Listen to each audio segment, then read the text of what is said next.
Hey guys, we wanted to give you a garden tour today. We're doing a lot of really interesting things. We're working with cover crops. We made some decisions partway through the season to pull some plants out, so we wanted to talk about that. So make sure you stay to the end of the video for that. And we're just going to show you all the stuff we've got going on. We're making a lot of compost, how we're using it. We'll talk through that and different plans that we have for the future.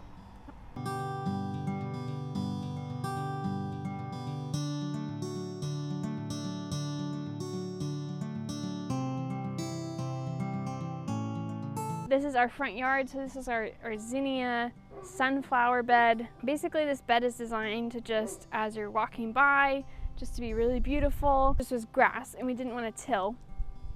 And so we just did a layer of cardboard. We did just a very thin layer of dirt over the cardboard, as well as some wood chip pathways.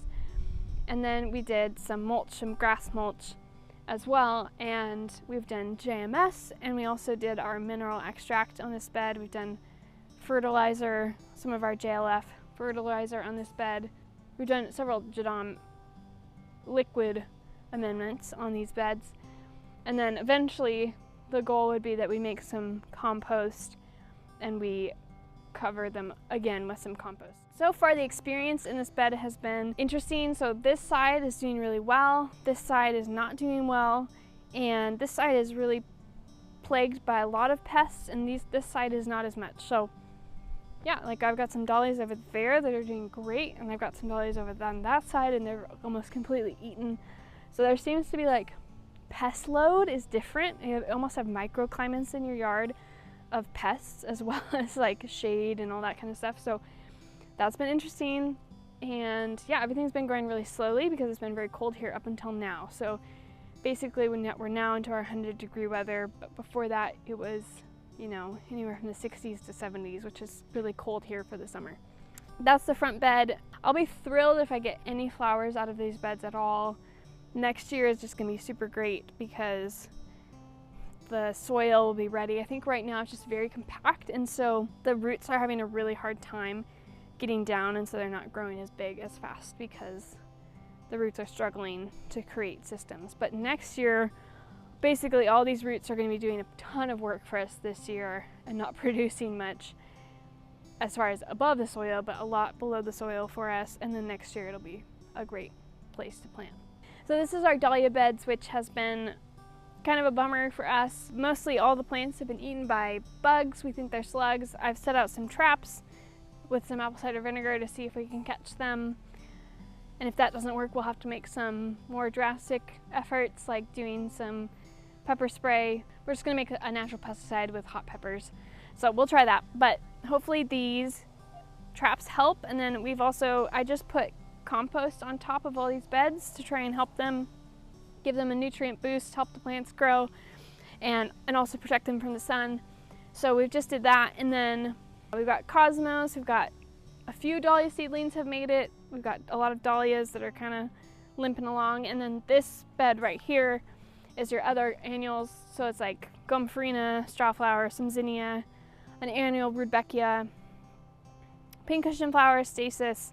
This whole garden is designed to be like, you come out and you just pick a full bouquet, but we'll see if it makes it. So this area of our garden is kind of a unique space. We've basically just chosen to grow dynamic accumulators in this area. So everywhere that there's the straw mulch, we've got comfrey roots. There's one comfrey coming up there. Like maybe I saw another one, but we just put in little root cuttings, and we'll come out with a video on kind of how to do that. But in this bed we have yarrow, more comfrey, and then all along here we've got comfrey as well.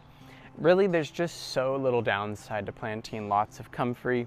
It's an incredible plant. It's like I said, a dynamic accumulator, so it sends a really long taproot into the soil, draws up nutrients, minerals that were otherwise kind of unavailable from the soil, and then it releases them in its leaves, which you can then use as a chop and drop or as a compost activator.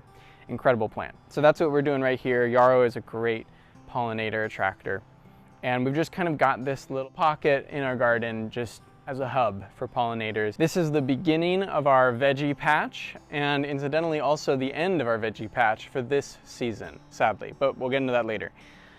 In this raised bed, we have leeks, onions, and carrots. I recently put in a thick layer of straw mulch because it's so hot here all of a sudden. We just want to reduce evaporation as much as possible. So I put down a lot of straw, and you can see we'll actually hill the leeks a bit more as the season goes on so that they can develop that white stalk. We'll probably might put more compost or even just more straw around it to kind of get that large white stalk to develop. And then in this bed, we've got more onions, we've got cilantro, and then the prize of our garden this season are Napa cabbages. Our Napa cabbages are also quite susceptible. They are being picked at by pests still, but they are probably also the best thing that's going on in our garden right now. I think that most of them are going to survive. We've just got 10 here. We're going to be making a bunch of kimchi later on. Really happy with how these turned out. So over here is where we were trying to grow our tomatoes, cucumbers, peppers, and basil, and failing, quite honestly. We had a video talking about kind of those frustrations, but we just decided at a certain point, I was like, man, our tomatoes are just not growing. Our cucumbers were struggling. And so we made the hard decision to just pull out the plants that were still alive. We potted them up, they're just sitting right over there on the raised bed. And instead what we did is, from there, I kind of used a digging fork as a sort of broad fork to loosen up the soil. And then I sowed a cover crop. Now in these 3 beds, it's a spring mix. So we've got hairy vetch, a grass, and a clover, I believe. Yep, I think it's a clover. And then in these 2 beds, we've got I think it's a bush bean of some sort. This is going to be a nitrogen fixer. And if you don't know about cover crops, we'll actually have a couple videos coming out in the future about cover crops, but cover crops essentially are just ways to kind of nurture your soil. One of the best things for the soil is getting roots, plant roots in them, and that's what this patch needs. The grass that was growing here before was struggling a lot, and it was very compact. So we're just kind of tending to the soil this season, playing the long game. We might get a later crop out of this. We might, after we terminate the crops, the cover crops, we totally could plant something into these beds for later on. But for right now, we're just focusing on enriching the soil, playing the long game. We'll get it next season. But essentially, yeah, the goal here is nitrogen fixation, getting roots to improve the tilth and the organic matter in the soil. For this, when I sowed the seed, and this was like several-year-old seed, and actually most of it looks like came up, but there's a fair amount of bird pressure. So the birds would come in and start pecking up at the seeds before they had fully germinated and were sprouting. So I just came in and I actually just mulched it, again, super, super thick with straw. And it actually deterred the birds. They seemed to think there was nothing here anymore. Not very smart on their end, because there was, but for me, great. It worked.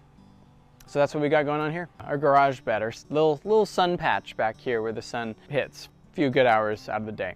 So we're growing our squashes. We've got zucchini, some yellow squash, pumpkins, butternut squash, and whatnot. Something that's really interesting about this bed is, you can probably very quickly see, is that similar to the front yard, there's just little microclimates, aspects of the soil right next to each other that are different. So the plants that are doing here a few feet later, they're doing much better. Really not sure why that is. We'll see. Some of these plants, like this plant right here, just wilts like every day. Don't know why exactly, but then it has perked back up when we've watered it specifically. I don't know what's going on exactly, but point is, some of these are doing great. Other ones on the outside, like right in the center, they're doing great. On the outside, they are struggling a little bit more. And then in the back, our vision for this, and we'll definitely do this again next season, is sunflowers, because we've got this nice white garage, and that just seems like it would be an incredible look, you know, to have some nice yellow sunflowers against the white garage. But they're not there. They may never be there this season. They're doing what they can. Again, so much of what we're doing here is just playing the long game. That's how you have to do it when you're gardening. You have to play the long game where you can, and you know, you take your short-term wins where you can get them, but you can't, I mean, if you're on a budget like us, realistically, you can't expect to have an immediate garden without spending like every waking hour making compost and garden amendments and doing everything you possibly could every hour of the day. Or you could just spend a ton of money and get the exact garden where you want, or you can kind of give it some time.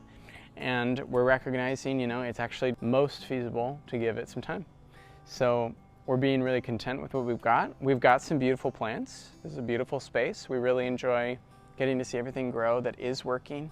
All right, so back here we just have a nice long area of dead grass. We were just talking and thinking about how we could expand in this yard. This yard is so shaded that we're just kind of taking every little area, nook and cranny that we can get that gets at least 4 to 6 hours of sun. So we did some research and we're trying to figure out which plants can do partial shade so that we can grow back here, because I think on this side of the house gets about 4 hours of direct sunlight. So what we're gonna do this season is that pile of compost back there, Taylor just finished making, and we're just gonna spread it out pretty thin all the way along here. We're gonna do a 4-foot wide bed with pathways all around it. And then we're going to sow buckwheat and crimson clover. We're gonna grow buckwheat until right before it flowers. Then we're going to cut it down and allow the crimson clover to have the space to grow up in the late summer fall. So buckwheat is a summer crop, crimson clover is a late summer fall crop. And then after the crimson clover flowers, we're going to totally tarp it, completely tarp it, kill everything, and then next spring we'll be able to plant. We're going to do mostly herbs back here, so different things like oregano and thyme. We'll also grow things like bee balm, other things that you can like put in teas. This will be like our urban tea garden, so I'm really excited. That's the plan back here. Look forward to seeing videos on the process in the future. All right guys, thanks for watching to the end. That was our garden tour. Hope you enjoyed what you saw. If you had any questions about anything we were doing, drop a comment below. Give this video a like if you enjoyed it, and subscribe to our channel for more content like this in the future.